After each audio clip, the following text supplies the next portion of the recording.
네, 안녕하십니까. 이번 시간에는 지난번 시간에 이어서 대장동의 진실 제2부를 시작하겠습니다. 자, 1부에 이어서 그러면은 대장동 민관 합동개발의 핵심 내용이 무엇인지 먼저 보겠습니다. 2015년 8월 달에 성남시에서 공고를 했습니다. 자, 2014년 5월 달에 성남 대장동 제1공단 결합 도시개발구역을 지정했습니다. 그러니까 대장동 개발하고 제1공단 성남 구도심에 있는 제1공단 공원화 사업을 두 개를 한목에 결합을 해서 개발하겠다 하는 그런 내용입니다. 대장동 개발은 92만 제곱미터 30만 평입니다. 12지구로 나눠서 개발하고 15,938명 5,903세대 입주 계획입니다. 두 번째, 2015년 8월 민관합작 대장동 개발 공고 주요 골자는 첫째는 성남시는 재원을 투자하지 않는다. 둘째, 개발에 필요한 재원은 사업에 참여하는 시행자가 된다. 셋째, 택지 개발을 통해 생겨난 이익은 확정 이익으로 성남시에 보장한다. 그것이 최초 4,583억 원, 추후에 920억 원 더 부과시켰습니다. 그래서 합계 5,503억이 된 겁니다. 네 번째, 성남시는 의결권을 빼앗기지 않기 위해 50% 이상의 지분을 갖게 됩니다. 50% 더하기 한 주를 가지게 됩니다.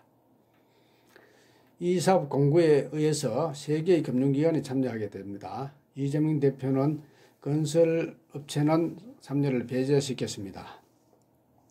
돈 가지고 장난을 치기 때문에 참여를 배제시키고 금융기관에 참여하게 되는데, 첫 번째 하나은행 컨소시엄, 두 번째 산업은행, 세 번째 메리츠 화재 이렇게 됐습니다. 이 중에서 가장 안정적으로 자금을 도달할 수 있는 곳을 중점적으로 생각했다고 얘기했고, 결국 하나은행을 최종적으로 선정하게 됩니다. 이 하나은행을 필두로 한 특수목적법인이 성남의 뜰 컨소시엄입니다. 특수목적법인은 사업을 위해 여러 투자자들이 하나의 법인을 임시로 만드는 것. 그러니까 하나은행, 자 여기 봅니다.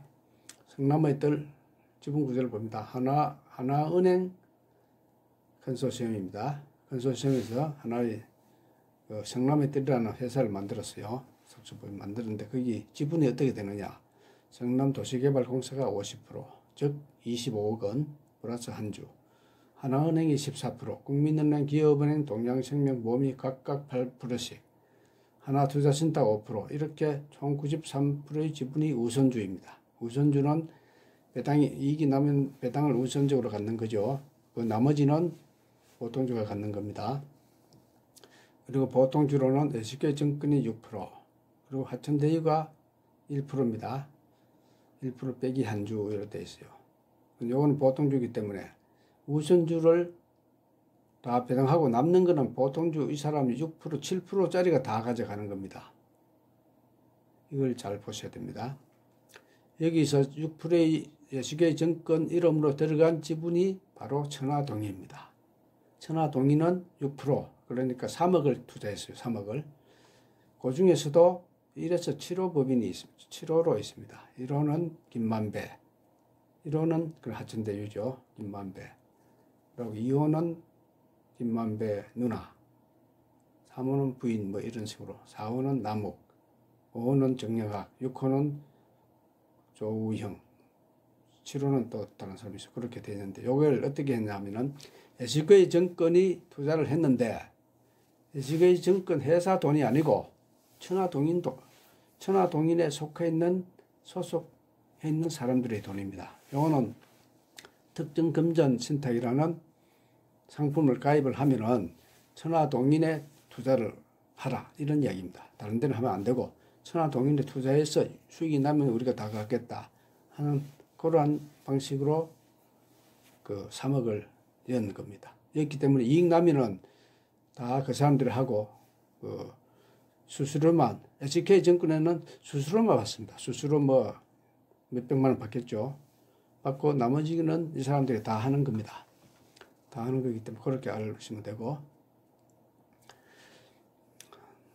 자, 그런데 사업을 하는데 그 확정 이익을 받기로 했기 때문에 초과 이익 환수에 대한 그런 말이 많습니다. 그런데 이재명 대표가 처음에 방침이 초과 이익 환수하는 그런 게 아니고 확정 이익을 받도록 이렇게 했습니다. 확정 이익은 뭐냐 하면은 그 여기에 있죠.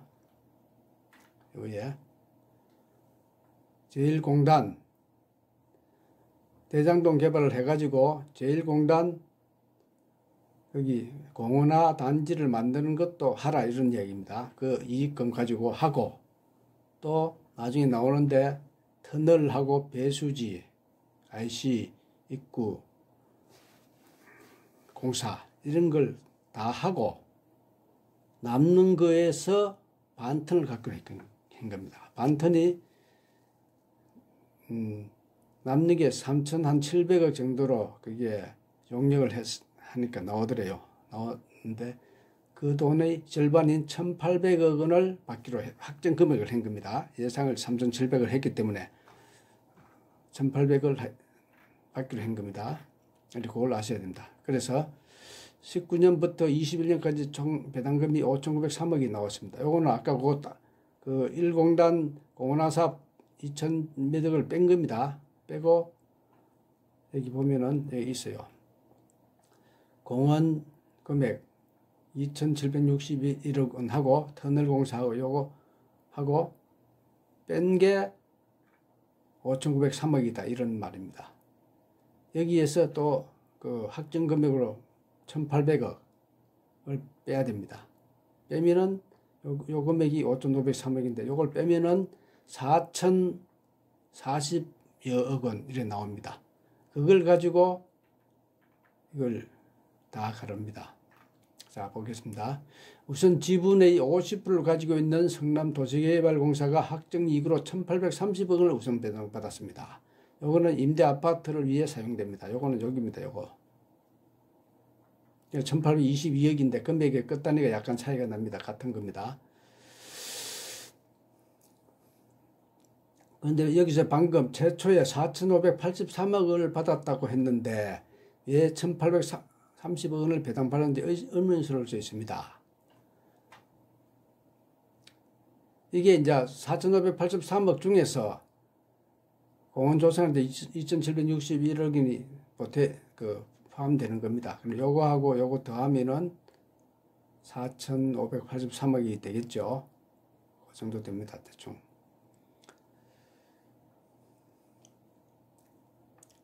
물론 이 공원은 택지 개발 내에 지은 공원이 아닙니다. 별도로 있는 거고 성남시 수정구 신홍동에 15년간 방치된 땅에 지어진 근린공원이다.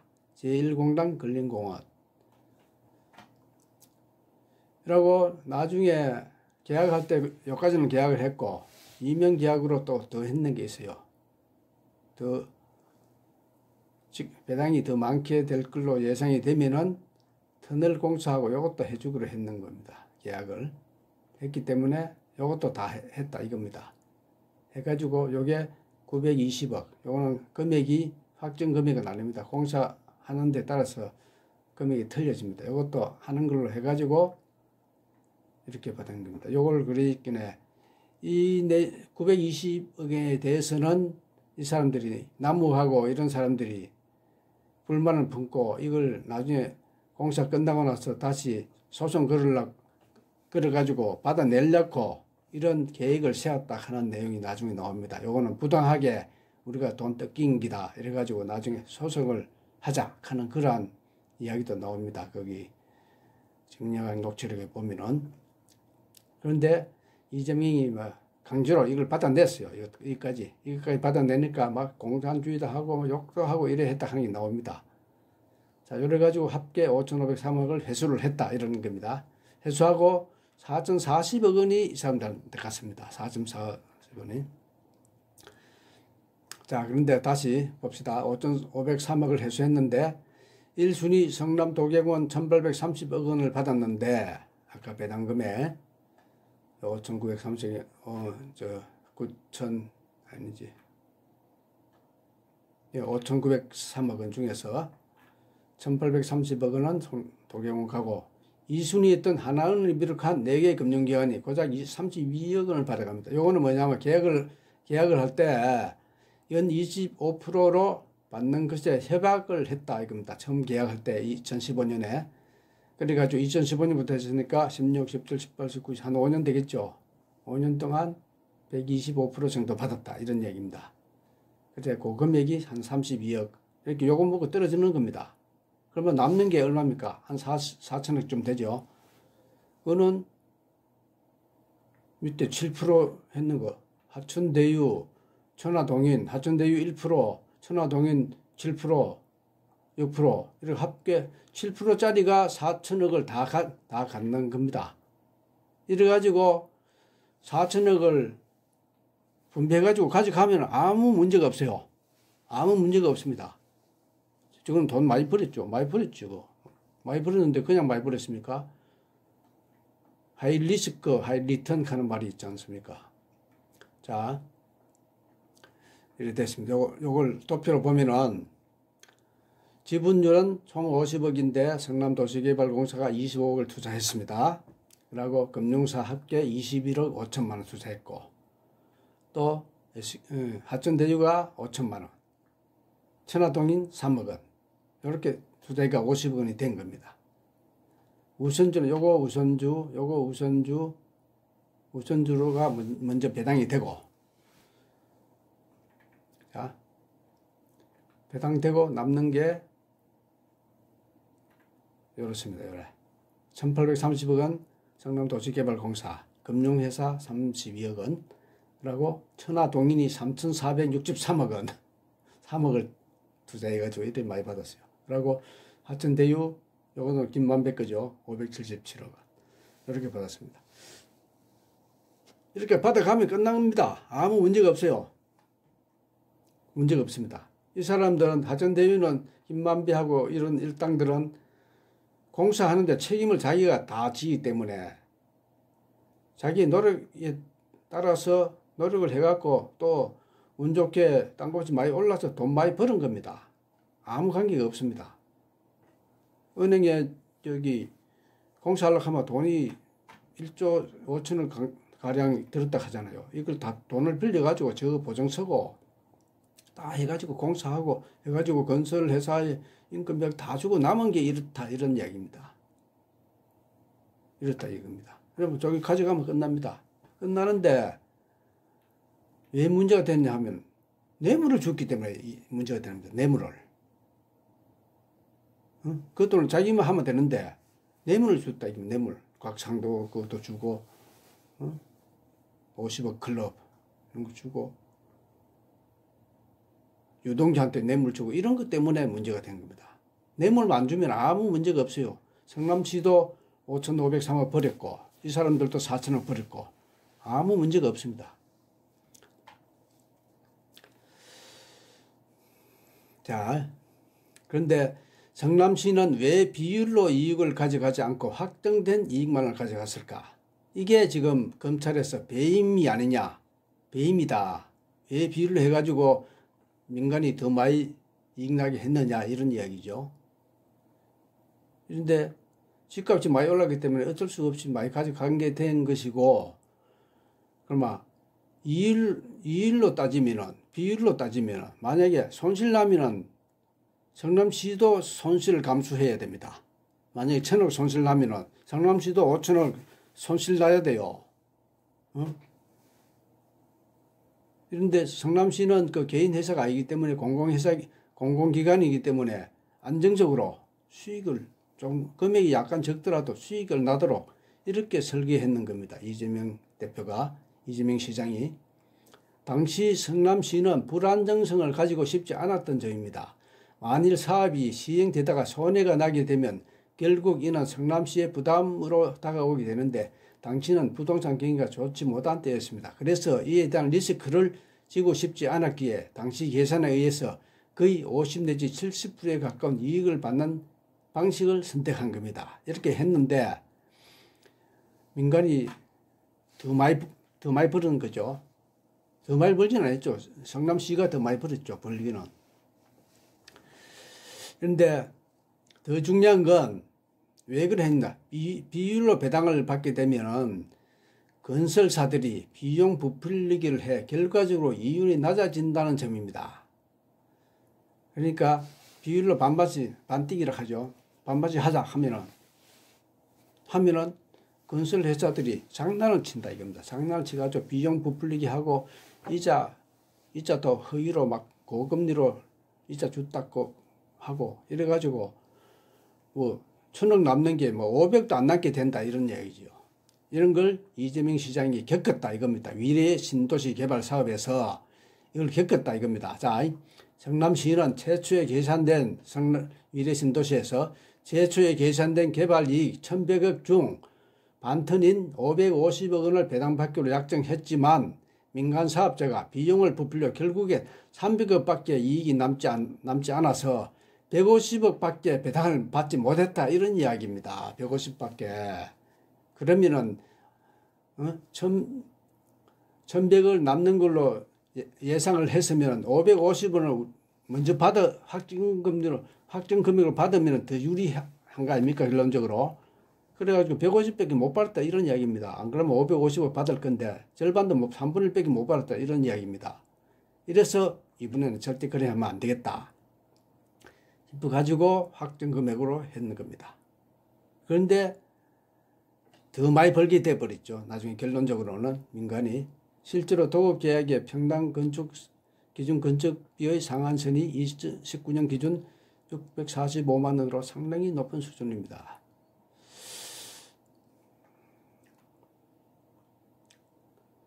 자, 이걸 한번 볼까요? 이거 어떤 내용인가? 경실련 건설사 공사비 부풀리기는 기본형 건축비 때문.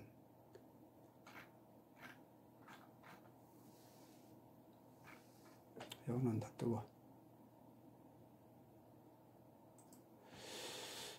자, 이걸 한번 봅시다. 신화일보 가는 데서 국감, 자, 이재명 대표가 대장사무 비용 부풀리기 우려해서 확정이익으로 환수했다. 이런 겁니다. 금융사 위주 민간 컨소시엄으로 왜 했느냐 하니까 자금 조달 안정성 때문이다. 자금 조달이 금융사로 하면 적은 돈으로 대출받기 때문에 자금 조달 안정성이고 성남시에서는 돈 한 푼 안 내도 되니까 안정하게 했다 이런 이야기입니다. 자, 여기 한번 봅시다. 이재명 경기지사가 대장동 개발 사업의 개발 이익 환수금을 비율 대신 고정금으로 정한 것에 대해 건설사들의 비용 부풀리기를 우려한 조치라고 밝혔다. 또 사업 참여 민간 컨소시엄이 건설사가 아닌 금융사 위주로 구성된 것에 대해서는 자금 조달 안정성 때문이라고 설명했다. 이게 맞습니다. 이렇게 한 거거든요. 자, 그래서 비율로 계산하면 건설사들이 비용을 부풀리거나 대출금 이자를 부풀리는 방식으로 이익을 제로로 만드는 건 일도 아니기 때문에 확정이익으로 했던 것이라고 말을 했습니다. 예를 들어서 저희가 5% 2억 5천만 원 투자하고 위례신도시 개발 1,100억 중 550억 원을 배당받기로 약정했지만 비율로 약정하는 바람에 민간 사업자가 비용을 부풀려 300억 밖에 안 남았다고 해서 150억 원 밖에 배당을 못 받았다고 이야기했습니다. 위례신도 그렇게 했기 때문에 대장동에는 여러분들 이렇게 하면 안 되겠다 싶어서 확정 금액으로 한 겁니다. 자, 비슷한 시기에 의왕시 백운밸리가 사업을 했는데 건설사들이 대부분 지분을 갖고 있다 보니 자금 조달이 안 돼 사업이 지연됐다. 자금 조달이 안 되니까 의왕시가 사실상 재정 보증을 하는 상황까지 가서 원래 2,650억 원이 남기로 했는데 지금은 적자가 났다고 한다. 그러니까 건설사를 안 하고 금융사를 컨소시엄으로 하는 이유가 이렇다 이런 이야기입니다. 건설사 하면 저가 돈이 없기 때문에 은행이 빌려야 되거든요. 그렇게 은행에서 안 빌주고 하면은 자금 조달 지연되면 이자가 손실이 엄청나죠. 그래갖고 적자 나는 데가 많습니다. 그래서 자금 조달이 제일 중요하다고 해서 대장동 사업을 일부러 금융사 중심으로 하라고 했다며 부동산 PF의 핵심은 자금 조달이 아닌가 대형 금융사 위주로 하게 된 건 안정성 때문이라고 했다. 자, 그리고 민간 사업자 간 이익 배분은 투자은행과 참여사, 주관사 등이 결정하는 문제라면서, 그러지 맞죠? 이거는 이재명 시장의 손을 떠나간 겁니다. 민간은. 이재명은 성남시 지분만 받으면 끝나는 거예요. 나머지 지분은 저거 알아서 갈라 하는 거죠. 하나는 그리고 왜 이렇게 개발 이익의 대부분을 특정 소수가 갖게 설계했는지 이해가 안 된다. 당시에는 저희로서는 민간 이익 배분에 대해 알 수 없는 일이다라고 말했습니다. 그랬기에 하나는 그래서 그 금융사들이 14% 10% 이렇게 투자했으면은 계약을 할 때 그 투자금 해갖고 이제 지분으로 받게 하면 많이 받았겠죠. 그런데 계약할 때 이자율로 받기로 협약을 했습니다. 협약을 했기 때문에 그거는 그래 협약한 대로 했다 이런 얘기입니다. 그러니까 이재명 지사한테는 아무런 책임이 없습니다.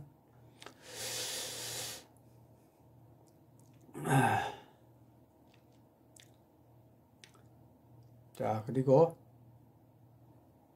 이야기했죠.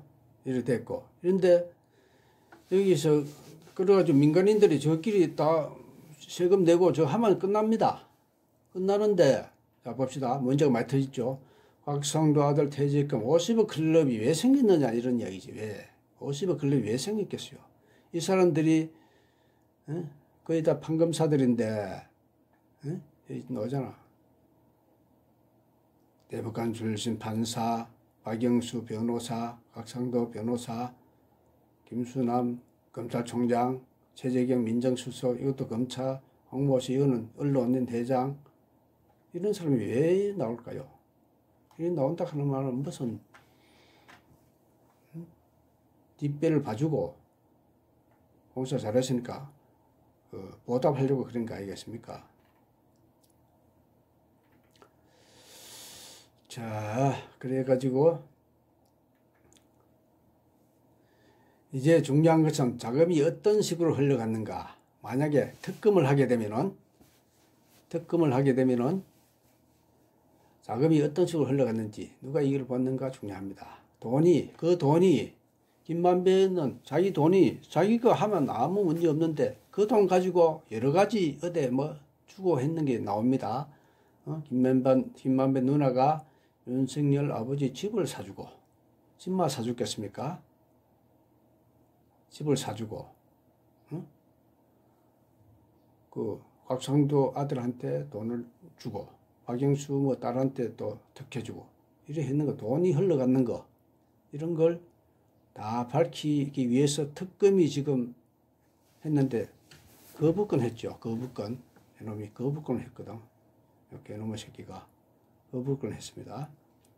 그걸 하면은 다 나옵니다. 옛날에 그 대장동 공사하기 전에 부산저축은행 부실대출 의혹 수사했는 거, 그거 부실 수사했는 것까지 다 해쳐야 됩니다. 파헤쳐가지고 해야 됩니다. 자, 그러고 한 사람이 돼 있는데 유동규라고 하는 사람입니다. 유동규를 이재명이 이런 사람을 거기 앉혀가지고 이런 문제가 많이 생겼습니다. 이런 놈을, 이 비리 덩어리 이놈을, 탄간오리 이런 놈을 갖다가 거기 앉혀가지고, 그게 참 이재명이가 뼈아프게 잘못한 겁니다. 이거는. 이놈을 해가지고 그렇게 뇌물 받지 말았고 했는데도 여기 뇌물 받아먹고 처먹고 해가지고, 지금은 검찰한테 해외를 당해가지고 이재명을 공격하고 있습니다. 이놈이. 이 사람은 성남도경의 전 기획본부장으로 정령하게 설계한 것으로 추정되는 민간이 초과 이익을 삭실하는 구조를 승인한 사람입니다. 유동규는 그 대가로 5억을 받을 혐의로 현재 구속 상태에 있다. 전에 구속했는데 지금 나왔죠. 그리고 뭐 새누리당 출신의 최윤길 의장도 40억을 받았다. 뭐 그런 말도 있고, 많이 나옵니다.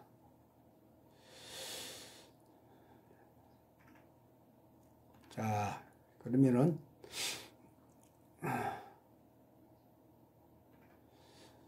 하천대유 천하대 명단을 볼게요. 하천대유는 김만배, 여기 이제 1% 했죠. 5천만 원 투자가 577억 원. 하천대유 요것도 김만배 겁니다. 1208억 원. 김만배 부인 101억 원, 누나 101억 원, 남욱 1007억 원, 정영학 640억 원, 조우영 하는 사람 282, 배모정 기사 121억 이렇게 되어 있습니다. 이렇게 되는데 자기가 각자 하면 아무 문제가 없어요. 누구 주니까 문제지.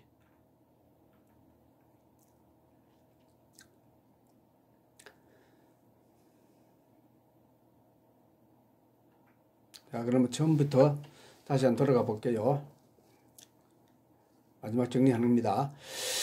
그 LH가 공공개발을 다시 하자고 성남시에 제안하고 성남시가 이를 받아들였던 시기입니다. 이때 처음 등장하는 사람이 남욱 천화동이 사회인데 같은 서강대 동문인 정영학과 함께 대장동 사업에 뛰어듭니다. 이때 보상 이익을 노리고 대장동 개발 부지의 약 70%를 매입합니다.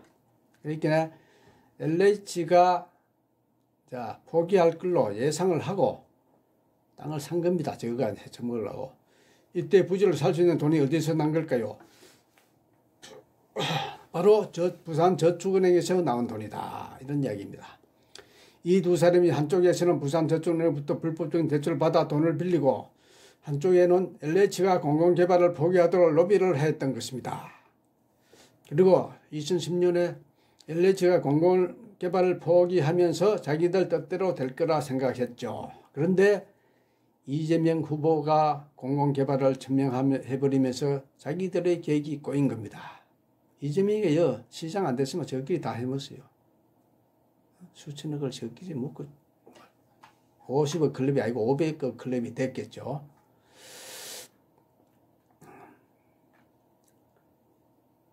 이래가지고 부산저축은행에서 그 불법 대출을 하는 과정에서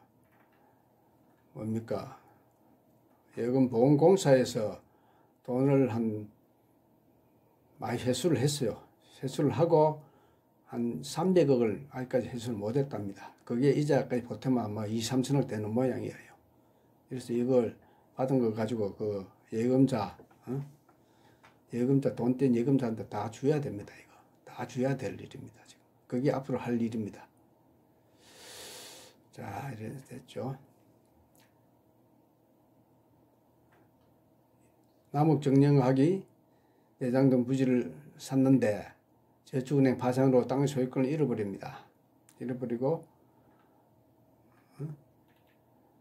부산저축은행에 대출을 그 전에 1150억 원을 받아가지고 이걸 샀다 이런 얘기입니다.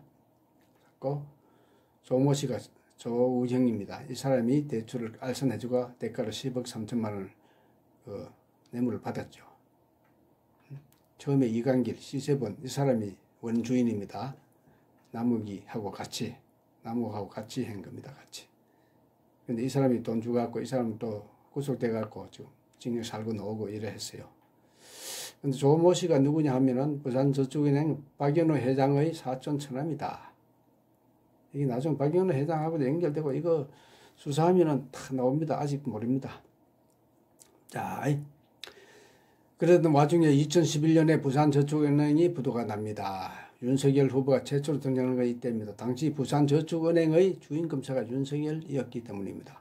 이 사건의 중수부는 이 대출을 주선한 조모 씨의 계좌를 추적하고도 조모 씨가 조우영 씨죠. 참고인 조사를 하고 덮어버립니다. 이때 당시 사건의 변호사가 박영수입니다. 박영수하고 윤석열하고는 완전히 만날 술 같이 먹고 하는 사이죠.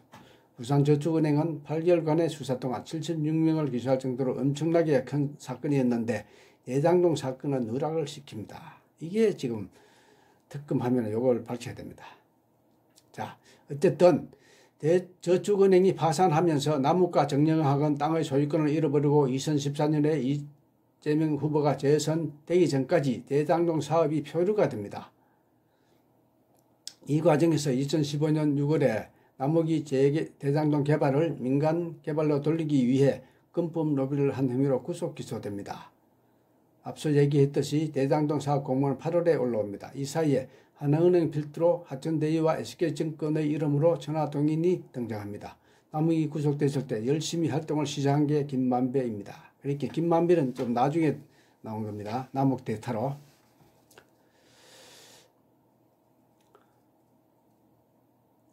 자, 그래가지고 지금 현재 이재명 대표는 배임죄로 지금 재판을 받고 있습니다. 그리고 유동규, 김만배 다 재판 받고 있죠. 김만배, 남욱, 정영학 다 받고 있습니다. 그리고 이재명 측근, 김용, 또 정진상 이런 사람도 지금 재판 받고 있습니다. 김용은 유죄를 선고받았죠. 1심에서는.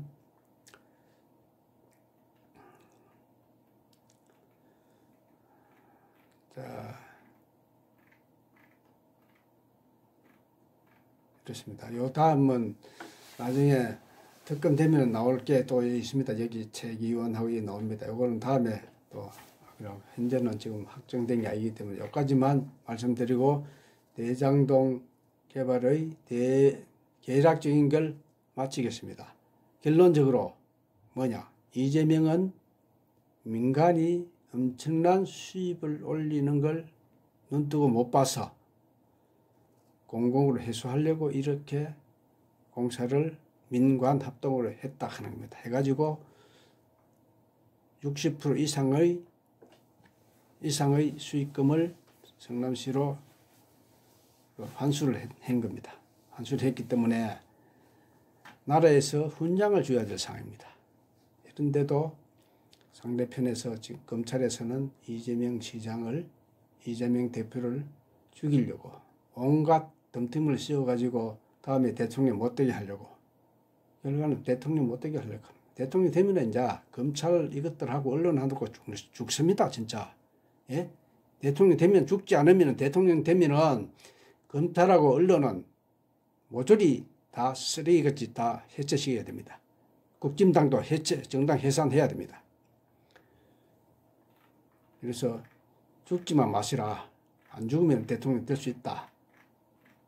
혹은 총선에서 승리하면 대통령 될 발판이 되는데 총선 이기는 것도 지금 어렵습니다. 언론이 워낙 쓰레기들이 노골적으로 반민주, 99%가 반민주당 언론입니다. 반민주당. 한겨레 신문도 마찬가지입니다.